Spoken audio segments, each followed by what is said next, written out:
This is Feed Your Mind, and so I came across some very interesting information about what might have been going on here in America before it was discovered by, well, allegedly discovered by Christopher Columbus.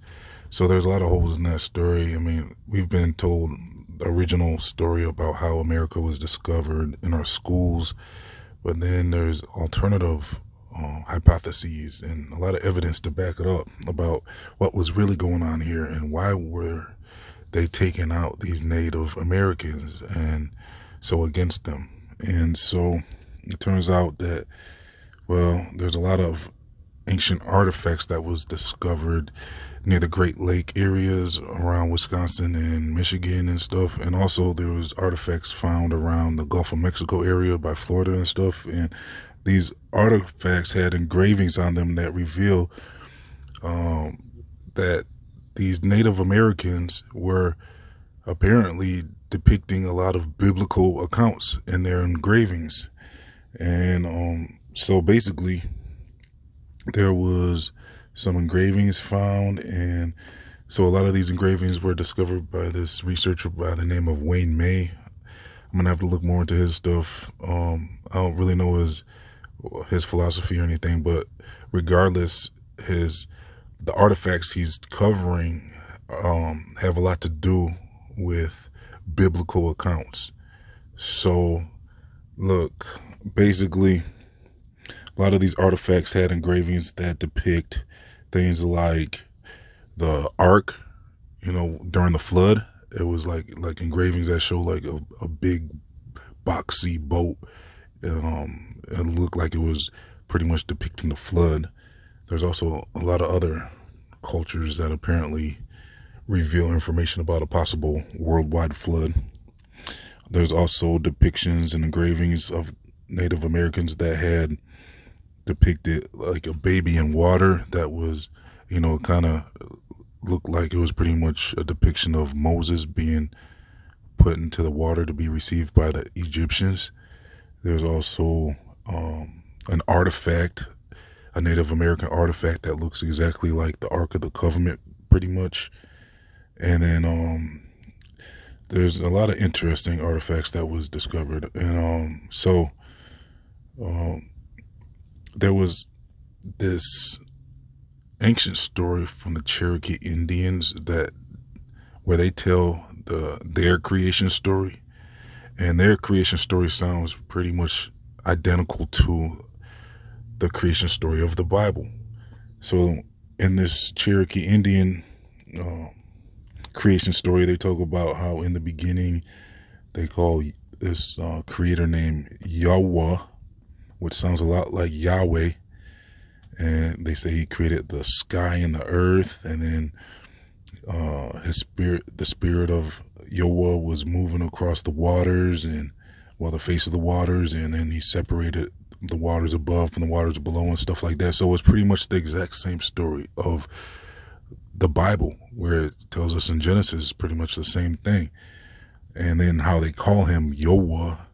I mean, that's interesting because there's even more depictions from the Cherokee Indians and other Native Americans that pretty much call God the Tetragrammaton, which was YHWH.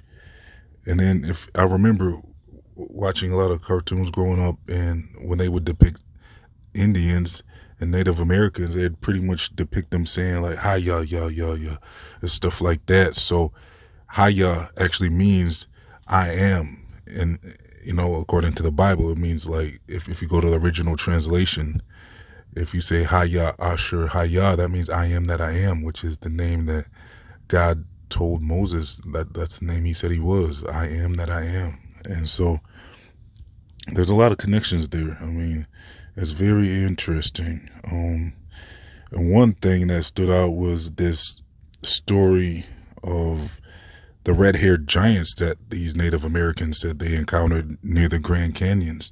Well, in the Grand Canyon. So that's very interesting because I just covered a story about a red-haired giant being discovered in Afghanistan just recently, and the media tried to cover it up. So now we're seeing that there's other accounts of possible red-haired giant spottings, and that was near the Grand Canyon. And the Indians, well, the Native Americans apparently encountered these red-haired giants and did battle with them and stuff. So I found that very interesting, especially with with the Grand Canyon. I mean, because a similar thing about that is that that's really like the cave systems where we've been discovering. It seems like a lot of these red-haired giants are hiding out in cave systems.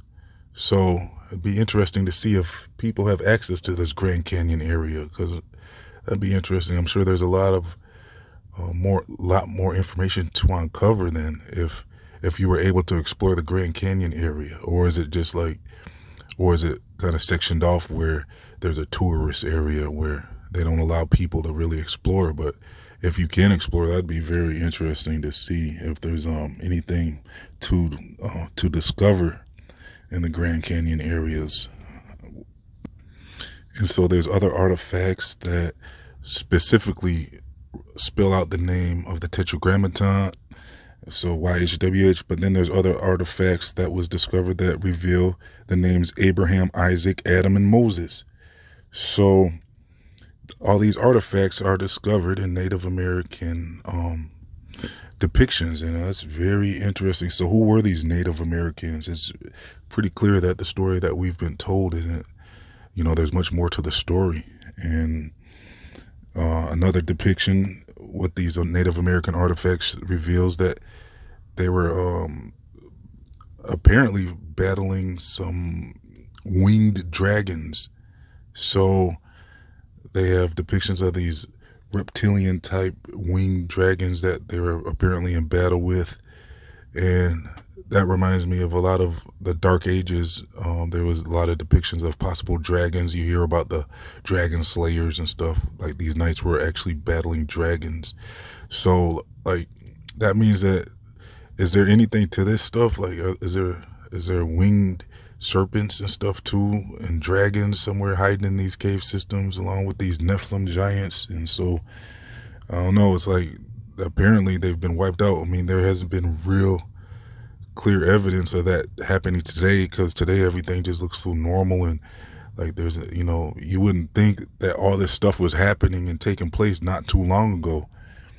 One thing that this information really shows us is that it shows us that, wow, there really seems to be something to this Bible.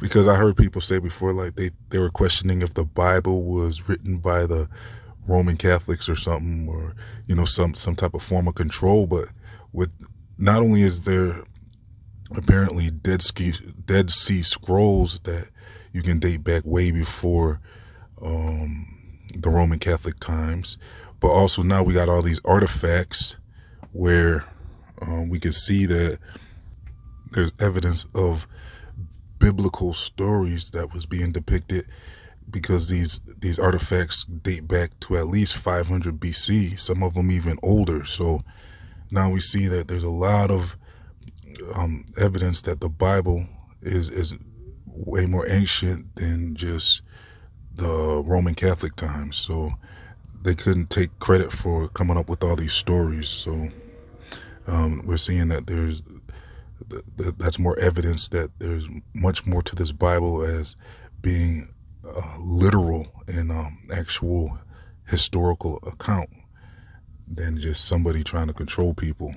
So it's a lot to look into. I mean, there is a researcher that goes by the name of Dan Calloway who was researching the Native Americans and who they really might have been and stuff. So there's a lot of history that we've been told that's been kind of, there's other accounts to it, and there's much more to the story. So, but the thing with Dan Calloway, he doesn't really seem to put the connection between the ancient Hebrews and the Native Americans. But with this information now, maybe somebody needs to show him this stuff and reveal to him that there's a connection between Native Americans and the stories of the Bible. Because from what I've never really heard Dan Calloway connect that dot. So Look, I'm gonna leave a link if you want to do more research on this discovery about the Native Americans, and so I'll leave a link in the comment section in the description box so you can hear a full breakdown of all this information. And let me know what you think about all this stuff in the comment section. I'm also going to leave a link if you would like to support this channel. You can donate as little as $1 to help keep things going here at Feed Your Mind so I can continue to put out more videos. I'm also going to leave a link to my free email newsletters. Plus, I'm going to be at my Feed Your Mind 3 channel, dropping videos on other topics I don't cover on this channel. So make sure you're subscribed over there. I'm also going to leave links to my social media, plus much more. Please like, comment, share, and subscribe. This has been Feed Your Mind, signing off.